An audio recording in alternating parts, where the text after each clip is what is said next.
What's up, degenerate gamblers? Alright, Freaky Friday didn't just go our way, but anyway, here at Coldbeer Sports, we don't dwell, we don't worry about that. The winners aren't too far away, and I got some good, solid selections for tomorrow. So let's just recap today. Ocean Line, disappointing again.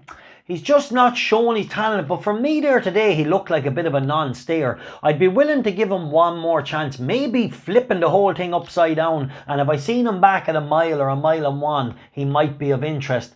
But I strongly ran mile and one, because he always looks like he's going to do something, and he just doesn't finish off. Where any couple of his qualifying runs over a lot shorter, he really did finish off. So maybe it's worth going back and trip with him. Not that I'm going to be on his side a lot. Then what about the Snow Lantern? Very, very unlucky. She just ripped and teared.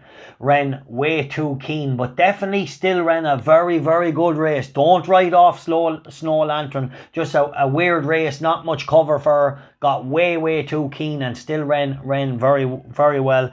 But not worried. And then we had our nap of the day second, the Bowie horse. We had a second in Newbury as well with the Richard Hughes horse. And then Ask Paddington, a horse I put in the comments. I pinned them up below. Each way in entry. Ran a rock solid fourth, but hopefully we're on each way with the bookies that paid the 4 places. Right, I'm going to move on to tomorrow because I don't dwell. Yes, we had one of those days, but like I said, it don't matter because good days are ahead, and we bet with a point system, and we are miles clear in the profit if you have followed us from the beginning. Right, here we go. If you followed us fucking anytime, you should be in profit. Right, let's move on. So I have a tracker horse tomorrow, and I'm expecting to kick them bookies in the nuts. Right, so hang around for him. So I'm going to kick off the day with a little cheeky double. 205 in Newmarket and the 240 in Newmarket. John Leaper and 𝗵𝗨𝗀. These two murdered their fields in maidens. John Leaper absolutely bred in the purple, destroyed the field in a maiden at Newmarket, and 𝗵𝗨𝗀 for the Jane Chapel-Hyam stable. What a performance this was first time out. Two very, very high class horses. John Leaper's mother, you'll remember, the great Snow Fairy, bred by Frankel. What a fucking pedigree. Right, so John Leaper could be anything. So the 205 at Newmarket, the 240 at Newmarket, 𝗵𝗨𝗀, doubled them up. 1 point win double pays about 5.5 to 1. Right, so now let's move on to the 315 in Newmarket, and we have 𝗵𝗊𝗋. 𝗵𝗊𝗋 definitely ran well the last day for Eve Johnson Howerton, and I just think has a big chance. He's around 100 to 30, so 𝗵𝗊𝗋 tomorrow, 1 point win in the 315 at Newmarket. Right, let's leave Newmarket and now let's head to 𝗪𝗏. This is a horse that I know is definitely nicely handicapped. I'm worried about the ground tomorrow. He's drawn in 13.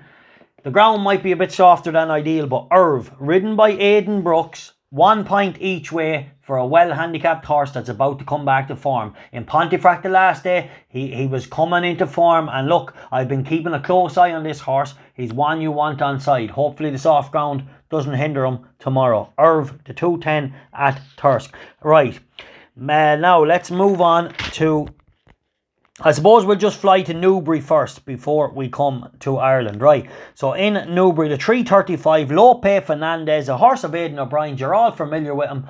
Very impressive on his comeback run, and to be honest, I didn't think he had that in his arsenal. I thought he might be suspect at a mile. I really did. Yes, it wasn't a vintage race or anything, but he beat a couple of decent yardsticks that came through the handicap routes, and maybe a listed winner or two in there. But I just think he surprised me. I didn't think he had that performance over a mile. And yes, he was very, very impressive. So I'm going to take a chance on him. 1 point each way against the brilliant Palace pair. Just look, he's 11 to 2. Palace pair is odds on. 𝗨𝗚 Fernandez, well bred. Could definitely, won't mind probably cutting the ground. I think he's by Luke de Vega. Don't quote me on that, but I'm nearly sure he is. And he definitely, for me, improved the performance first time back, albeit against inferior opposition to what he's going to face tomorrow. Right, now let's move on to Ireland tomorrow and kick The motherfucking bucky's in the nuts. Right, young Wesley Joyce, the 340 Mysterio, claiming £10 off. This was Wesley's first ride on the track. Looked little unlucky not to win. Ran a really nice race, finished second. And I think with Wesley's £10 off, Navan tomorrow definitely has a big chance. Tricky handicap, a point each way, 6-1. You all know I follow young Wes, but I do think his horse has a realistic chance and he's the right favourite. So definitely a big chance tomorrow. Now here is my tracker horse, Eastern Tornado, Colin Keane, 450 at Navan, 9-2.